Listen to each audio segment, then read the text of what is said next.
وہ پیدا ہو رہا ہوگا، صبح ہو رہی ہوگی، جس سہانی گھڑی چمکا طیبہ کا چاند۔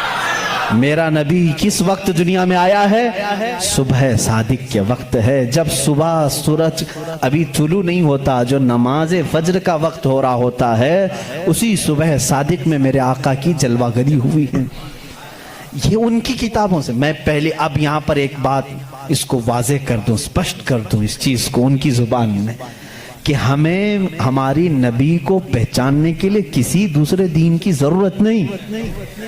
میں اپنے نبی کو رحمت للعالمین تسلیم کرتا ہوں، میرا قرآن کہہ رہا ہے بس مجھے کافی ہے۔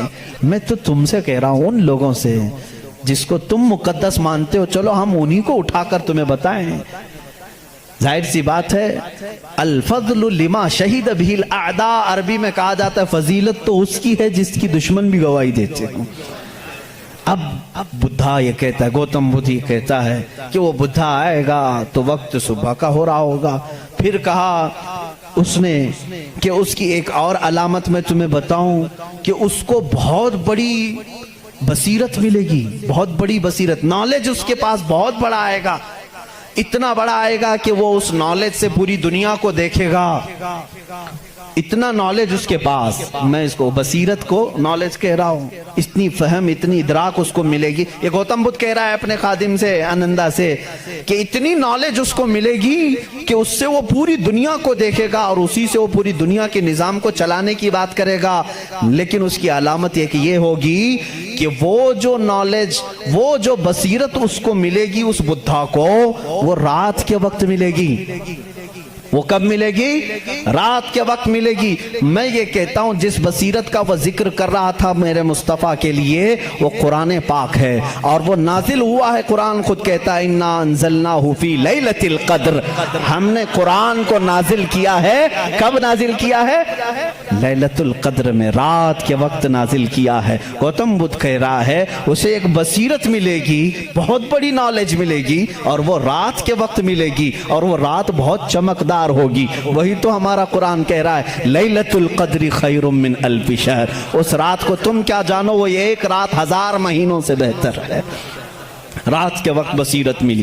تیسری اور ایک اس نے علامت بتائی، اس کے خادموں نے بہت پوچھا، انہوں نے پوچھا اچھا کیا، باقی بدھوں کے لیے پوچھا، اور اس نے کہا کہ اس کی ایک اور علامت تم دیکھو کہ وہ مائتریہ جو ہے، وہ جو سب سے بڑا بدھا ہوگا، وہ جب دنیا سے جا رہا ہوگا تو وہ بھی رات کا وقت ہوگا، دنیا سے جا رہا ہوگا وہ بھی رات کا وقت ہوگا، لیکن اس کے چلے جانے کے بعد کوئی اس جیسا بدھا قیامت باقی کبھی نہیں آئے گا۔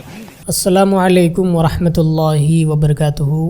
دوستو، اس ویڈیو کو آپ نے پورا دیکھا اور سنا، مفتی سلمان اظہری صاحب کے بیان کو آپ نے اچھی طریقے سے سنا۔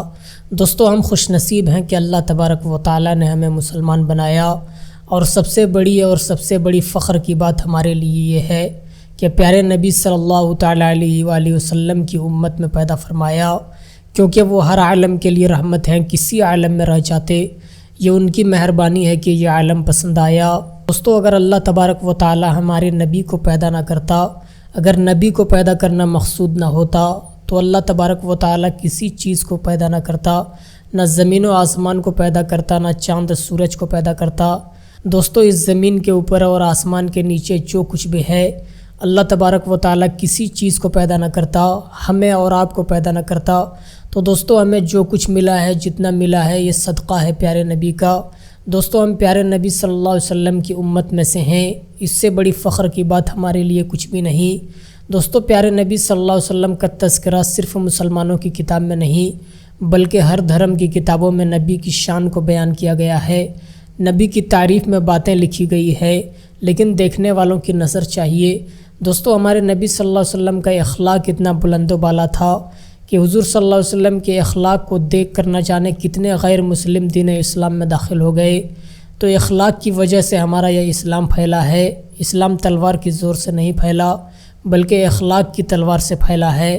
تو دوستو، ہم مسلمانوں کو بھی چاہیے کہ ہم اپنے اخلاق کو درست کریں، تمام لوگوں کے ساتھ اچھی طریقے سے پیش آئیں، کیونکہ پیارے نبی صلی اللہ علیہ وسلم نے ہمیں یہی سبق سکھایا ہے کہ تمام لوگوں کے ساتھ اچھا سلوک کرو۔ ہمارا اسلام بھی ہمیں یہی سکھاتا ہے کہ اگر راستے میں کانٹے ہوں تو اسے اٹھا کر سائیڈ میں رکھ دو تاکہ اس کانٹے سے کسی انسان کو تکلیف نہ ہو۔ اگر راستے میں پتھر ہو تو اسے اٹھا کر سائیڈ میں رکھ دو تاکہ کسی آنے جانے والوں کو تکلیف نہ ہو۔ اسلام ہمیں یہ سبق سکھاتا ہے۔ تو دوستو ہمیں چاہیے کہ ہم اپنے اخلاق کو درست کریں۔ اگر ہمارے اخلاق اچھے ہوں گے تو ہمارے اخلاق کو دیکھ کر نہ جانے کتنے غیر مسلم دین اسلام میں داخل ہوں گے۔ تو دوستو سب سے بڑی بات یہ ہے کہ ہمیں اپنے اخلاق کو درست کرنا ہے، اپنے کردار کو، اپنے عمل کو اچھا بنانا ہے۔ تو دوستو آپ اس ویڈیو کے بارے میں اپنی کیا رائے رکھتے ہیں ہمیں کمنٹ کے ذریعے ضرور بتائیں، اور اس ویڈیو کو زیادہ سے زیادہ اپنے دوستوں احباب تک ضرور شیئر کریں۔ ملتے ہیں دوستو دوسری ویڈیو میں، تب تک کے لیے خدا حافظ۔